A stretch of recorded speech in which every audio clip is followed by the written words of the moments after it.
For those of you who are not lucky enough to have met you, tell us a little bit about you and your center, if you will, Kevin. My dad started the business in 1954. His first center had pin boys. Oh, wow. And then in 1956, he built a new center that had automatic scoring. Okay. And I wasn't born until a couple years after that. So In the 80s, right? I don't remember the first center, the one with the pin boys, but Right. I definitely remember the one that he built in 1956. Okay. So as I was saying, my dad started the business 1954. He was located in a small building downtown Butler. He had pin boys.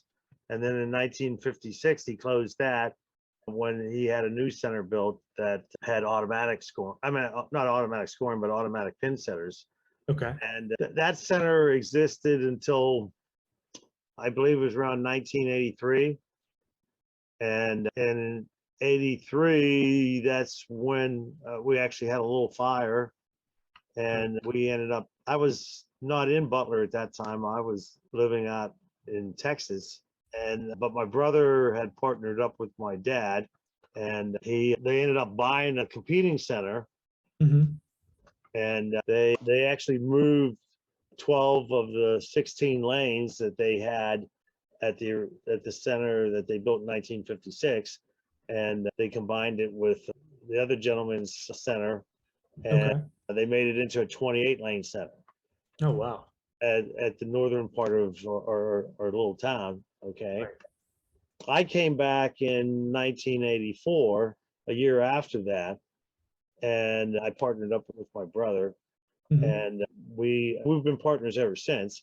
But probably somewhere around, let's see, the 86 or 87, we actually bought a bowling center in Nebraska. Oh, really? 12-lane center. Yeah. Automatic scoring had only been out for not that long, or at least the color version of it. And there wasn't a lot of used scoring out on the market. And this particular center in Nebraska had it. And it was a 12-lane center. And we flew out there, looked at it, and we basically bought their assets, okay, which was the pin setters and the scoring. And we brought it back to Butler, put it in storage, and then we had her build a building. So we went from 28 lanes at that point to eventually we ended up at 40. Wow. And we were at 40 up until 2018. Okay. And at that point, we actually went back in time to where we went back to 28 lanes. Yeah. Because we took out 12 lanes in our area. And we created an event space. But in this event space, we didn't throw anything away. Actually, we repurposed everything. So we took parts from the pin setters, and we created chandeliers, we created bar tops, we created tables, we created chairs. We did all that. And so now we're a 28-lane center that can do a wedding at the same time that we're doing a state tournament, which is what we did last Saturday. Wow. Over the years, we keep making adjustments. Okay. To be honest, you have to keep reinventing yourself. Okay. To where maybe when we started off, we were a bowling alley, then we became a bowling center, then we became a FEC. Right. Now we're probably a little bit more like an event center. Okay. To where we're bowling, and the bowlers provide a lot of our resources, okay, the income, and but now we're attracting non-bowlers too. Right. Also in 1980, I think it was 1997, we actually added laser tag. So we were one of the have laser tag too? Yes, we still have laser tag. It's one of our components, and what we found was people would drive past other centers that were closer to them to come to our center because they could not only do the bowling, but they could also do the laser tag. Yeah, no, that makes a lot of sense. It's a good distinguisher. Right. I mean, it was like a one-stop shop. Yeah. No, like you said, FEC, much more appealing for the average family. Yes, yes. Mm. And I think you guys have a pretty decent restaurant component too, right? Yes, and when we moved to our present location, which was in 1992, we actually had acquired a liquor license, Mm. and that was part of the component was we added a restaurant and a bar there. Mhm. And we really didn't make very many changes until it was like 20, let me think here. It was 2014 Mhm. when we did a major upgrade in the restaurant Okay. and the bar. We raised the ceiling, we blew out the walls, we really went all out, okay? Mhm. And we were able to do much better, okay? Yeah. Our sales more than doubled in a short period of time, Oh, wow. okay? Yeah. So it was definitely worth our while. Mhm. So now, what's your split between the bowling side of the house and like a food and beverage side of the house now? We actually have two separate companies. We have the bowling side and we also have the restaurant side, okay? Mhm. And prior to us doing the new restaurant in 2014, the Mhm. bowling side always had been the predominant bigger size. Yeah. Okay, the bowling center always carried the heavier weight and Mhm. was able to generate the revenue. When we did the new bar, that reversed itself. Really? Okay, yes, the restaurant and the bar does the outdoes the bowling center Oh, in wow. sales. Yeah. Yeah. Yeah. Yeah. In sales. Okay. The only difference is in the bowling center, your cost of goods are much lower. Right. Okay. Where with the restaurant, you're dealing with cost of the food, the cost of the beer, cost of Right. whatever. Okay. Staff. Mhm. So it's just taken us a while to become a little bit more acclimated in that. Mhm. Okay. And each time we do one of these improvements in the building, okay, it's made a big difference. Mhm. And So then what? Oh, go uh, ahead. COVID changed the rules all over again, Sure. okay, to where we had to go outside. Right. And being outside for the last 2 years, we've seen, like a lot of other people, that there's some advantages because normally in the summertime, the bowling center isn't used as much as naturally during the wintertime. Of course. Uh, so it's a way to keep some of our customers year round, and at the same time, it's another avenue to be able to bring more people in that maybe might not normally frequent your Mhm. establishment.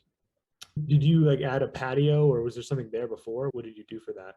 For the COVID part, we were one of the first ones to reach out to Pennsylvania Liquor Control Board Mhm. going outside.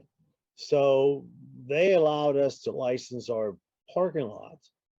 Okay. And the parking lot, we have a front lot and then we have a side lot Yeah. closer to where lane 40 used to be.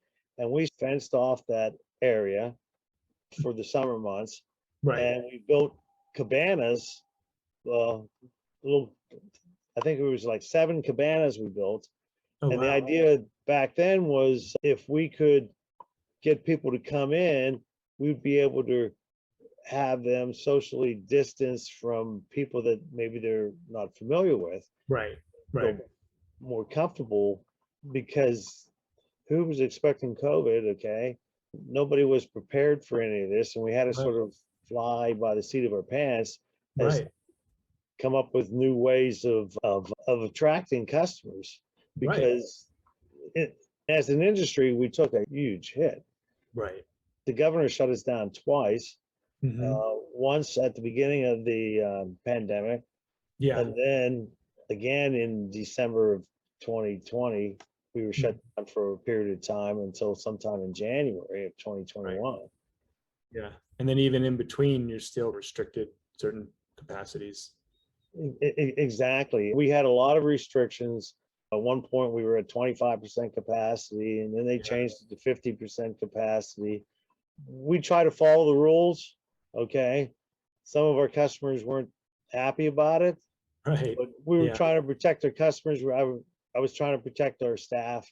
I didn't want that responsibility that somebody got sick on my watch. So Yeah. It's a it difficult was position. tough. Yeah. So now, have you seen? So is that outdoor area like here to stay? Do you still people coming back out for that, or I guess is it too early in the season to tell?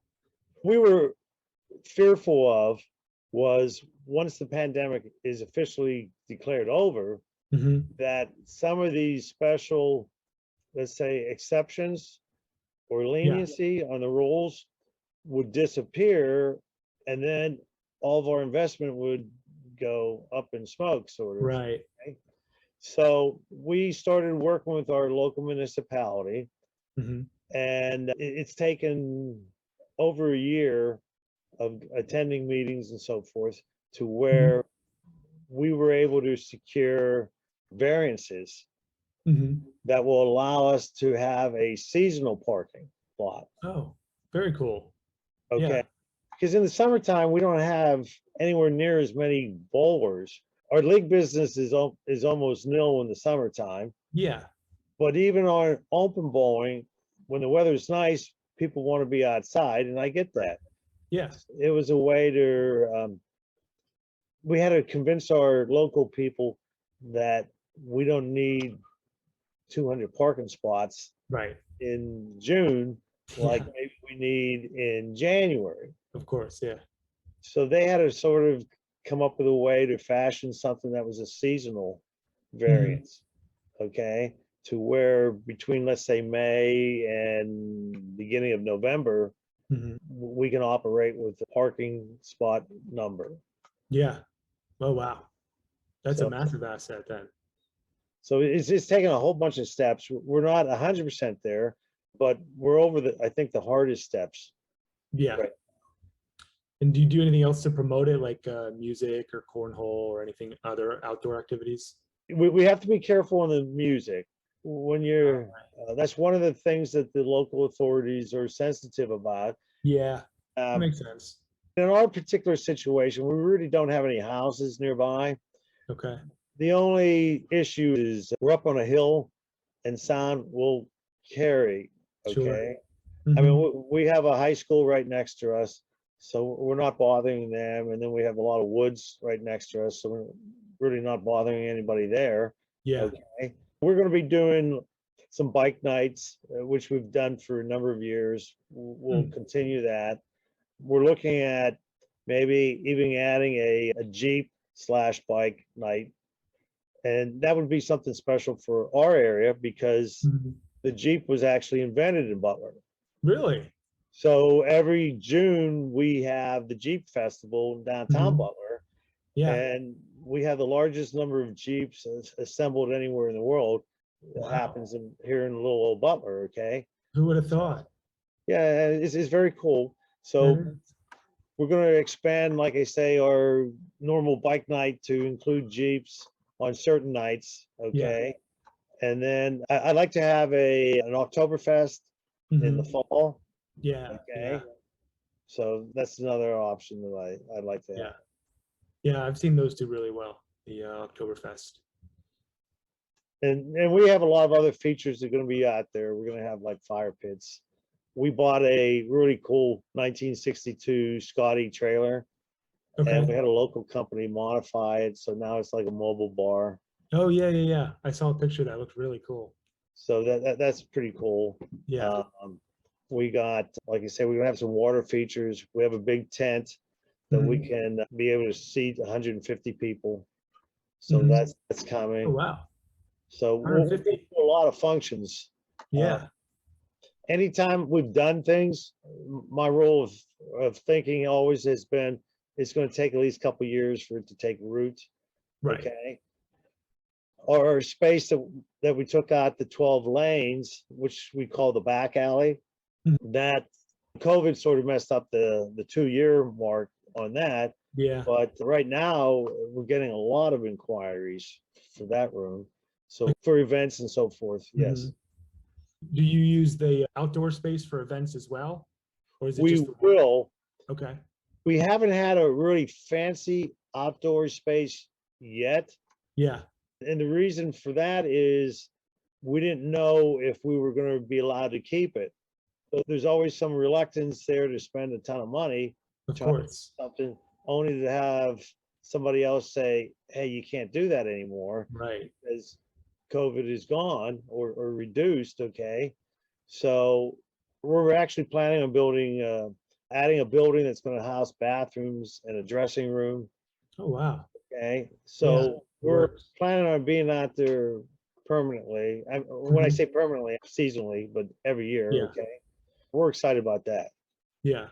So if you had to say some different business lines or things that you're pursuing, events is up on that list of things that you're moving towards. I'm sorry, what was that? So out of the different product lines that you're trying to pursue, it sounds like events is high on your list of where you're moving towards. Yeah, I would say yes. And Mhm. part of the reason is we're we've been in business so long in bowling, okay, Mhm. that everybody knows us. And yes, we do a lot of bowling events, okay, and Mhm. I most certainly don't want to downplay that at all. Right. But um, we've there's only so many events you can do because Sure. we've already done them, okay, Right. or we do them on a regular basis. But now the outside stuff, that's sort of like new territory for us. Opens And up a whole new, yeah. Yeah. Okay. Yeah, just trying to get a sense of, we talked about the history and leading up to where we are now. Wouldn't mind getting a sense of where you think the industry is headed or where you guys are headed as a company for the next year or 5 years. What do you see? the industry keeps changing, okay. Mhm. I mean, we were one of the first in the industry to do laser tag. We bought that equipment in 1995, Mhm. and for us to get to actually see the equipment, my brother, who's my partner, we had to drive all the way to Maryland. That Oh, was wow. the closest location to us, and we're in Western Pennsylvania, which is Yeah. Pittsburgh. So it wasn't Right. like around the block. Of course. Okay. So I thought we were like ahead of the curve on that.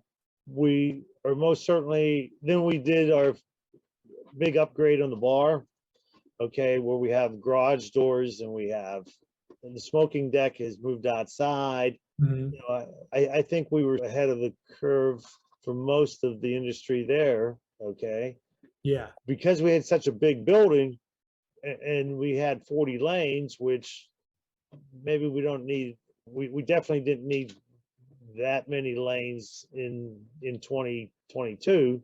Yeah. So I think we're ahead of the game for trying to do the events. Now, Mhm. some centers, if you're not a big center, you take out 12 lanes, you know, you might be taking out a lot of your lanes, okay? Right. We Yeah. still had 28 left.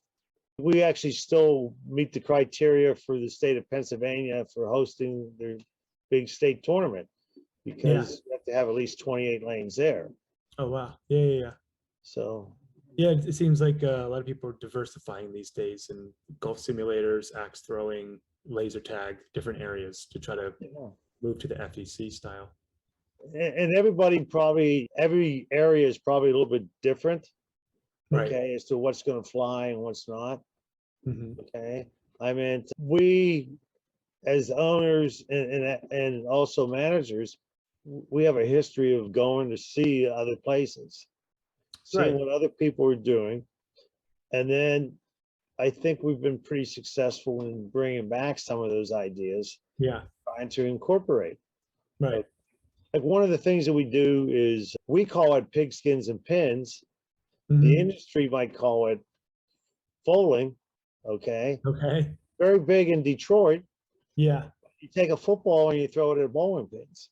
Okay. Yeah. Yeah. I think I saw some pictures on your website. Okay. So Yeah. that is sort of pretty cool. Okay. Yeah. Is it going to take the country by storm? I doubt it. But for us, it's like a little bit of a niche product. It doesn't Yeah. cost that much. I mean, we got the Right. bowling pins laying around. Okay. All we had to really do is buy some footballs. Hmm. Okay. This is a nice little feature that we can add into our mix. Right. What the back alley is all about because we have the bowling, we have bocce, we have cornhole, Hmm. And then we have what we call pigskins and pins. Yeah. And that's indoors still? That's indoors, but during the summer, some of those things can go outside. Okay. Some Yeah. of, in fact, almost all of them can. Yeah. No, that's very cool. So before we wrap up, I just wanted to ask a couple other questions. Sure. One of the biggest ones that I'm seeing a lot pop up when I'm talking to people in the industry is staffing, as I'm sure you felt things here and there. What are you doing these days to handle staffing or keep employees there? That's a big thing that's facing the whole country. Okay. Right. I think, and yes, we probably have had some staffing issues like everybody else. I don't think we've had it as bad as what I've talked to other places. Mm-hmm. And I think part of it is our general manager. Okay. He's very hands-on, and it's like working for a family instead of Yeah. working for a company that maybe employs up to 60 people. Okay. Yeah. Yeah. But so do we lose people? Yes. Do we lose less than I think most of the other rest of the industry does? I think we're doing a little bit better job there in holding on to our people. Mhm. So some of our mechanics have been with us for a long time. Yeah. Some of our key people have been with us for a long time. And naturally, part of our industry is you get some high school kids. We may be their first job, Mhm. okay, or first serious job, and you're only going to have them for a certain period of time Yeah. because they're going to move on. They're going to go to college. They're going to do something else. Okay. Right. Yeah, no, yeah, absolutely. Sometimes maybe creating a good work environment and having a good leader at the helm are two of the key contributors. Absolutely. Yeah, yeah, that sounds about right. Because yeah, you're in one of the worst hit industries, and it sounds like you guys have managed to get along pretty well. We muddle through. Yeah, I'm sure there's days. The other one I wanted to ask about that people seem to have issues with is sourcing food and supplies. Have you had much issues with that, or how do you guys handle the shortages? It's funny you talk about the supplies because right now one of our suppliers is Pepsi, and we Mhm. can't even buy cups, okay, from Really? Pepsi. Yeah. So my general manager is trying to source out getting certain size cups. Uh-huh. We've occasionally hit some hiccups, Mhm. okay. If we know that there's some sensitivity or shortages, okay, we try to get ahead of the ball, okay. And but yes, we've had the similar things that other centers probably have faced. Yep. Okay. During, I think it was, I can't remember exactly which month it was, but our food purveyors were having a serious issues with, they had a lack of drivers. Mm. Yeah. Okay. And we split our business between a couple different purveyors, and that sort of came back to bite us in one degree because when you split your business, then you're not as big to somebody else. You lose your So power. these one of our suppliers had to make a hard choice, and they basically said, "Hey, uh, since we're short on drivers, we're going to just concentrate on certain size Yeah. companies." Unfortunately for us, we didn't make that cut. Our other provider stepped in and helped us quite a bit. Okay. We did get through it. We knew it was going to be temporary. Yeah. And even on this other shortages of stuff, we know it's going to be temporary. Mhm. Sometimes we actually remodeled a kitchen and it took us 6 months just to get gas fryers. And some of the other equipment we ended up going out on the used market Yeah. just to see what was out there. Right. Yeah. Okay. So just remaining flexible, adaptable seems Mhm. to be, just juggling along. Yeah. Okay.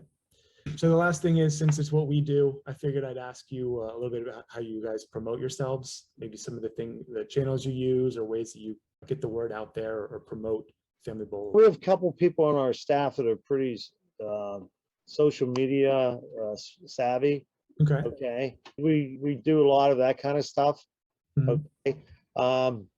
During right before COVID, we were working on certain big projects, and one of them was a revised website. Yeah, which looks great, And by the way. Yours looks really good. good, thank you. I look at a lot of them and they're far behind what you guys have, so it's pretty good. Thank you. Then COVID shut us down, Mhm. and we had luckily we worked with this particular lady who was helping develop this website. Mhm. She under she understood what we were going through, the difficulties, Yeah. that she had empathy for us, okay? And she worked with us, and we decided, okay, when we are allowed to reopen, this is Mhm. something that's going to be usually important for us to have Sure. this thing done. Mhm. So at the beginning of 2020, when COVID started, there was a lot of things that got shelved. That was not one of them. That was like Okay. one of the few things that we decided we're going to continue with working on, and we're going to see through this. Yep. Okay. And everything else would have to wait. Okay. Mainly the website and then social media seem to be the Yes. big two for you. Okay. Pretty much. Excellent. Yeah, and you got some Everybody great. knows we're around. What's Uh, that? Everybody, when people think of bowling in our Mhm. town, even though we have a lot of competition, I think they think of us first. Yeah. Yeah, and it's strange how many bowling centers are out in Pittsburgh. I've seen maps of the concentration in the Pittsburgh area. Western PA just has, it seems, so many more. I don't know why. Yes, to be honest, in our little town, we're one of four. Okay. Yeah. And they all have been around for a long time. Yeah. Okay. Yeah. They're all like family owned. So their respective families have everything invested in their locations. Mhm. So they try their best to make sure that they open the doors the next day. Yeah. Yeah. There's a lot out there. So I'm sure it's competitive, but you guys seem to be doing really well at the moment. So just to take it home, is there any lessons or things you think have helped you most along the way, or things you recommend other proprietors try to implement in their business, or what would be your words of advice for running a center today? Go and look at other places, Hmm. because maybe you're a very smart person, but Mhm. everybody's doing something maybe a little bit different that maybe you should consider. Mhm. Okay. I meant bowling proprietors will talk with other proprietors, Mhm. especially if they're not in the same town. We're hesitant if they're Of down course. the street. Sure. But I have found my experience with bowling proprietors, they're very proud of their establishment, Mhm. and they will share information Mhm. with you that you might be surprised. Okay. And they'll share ideas, the things that they have worked on, because they're proud of those things. Yeah. No, I like that. That's a great takeaway. Is that something you mainly do? Or you do some like the expo, or this is just all the time, go and visit centers whenever you're somewhere near a new one? Like when we were going to do our bar renovation, Mhm. um, my brother Joe and I, we went to Philadelphia, we went to Buffalo, we went to Florida, Mhm. and we went to Nebraska. Okay. Okay.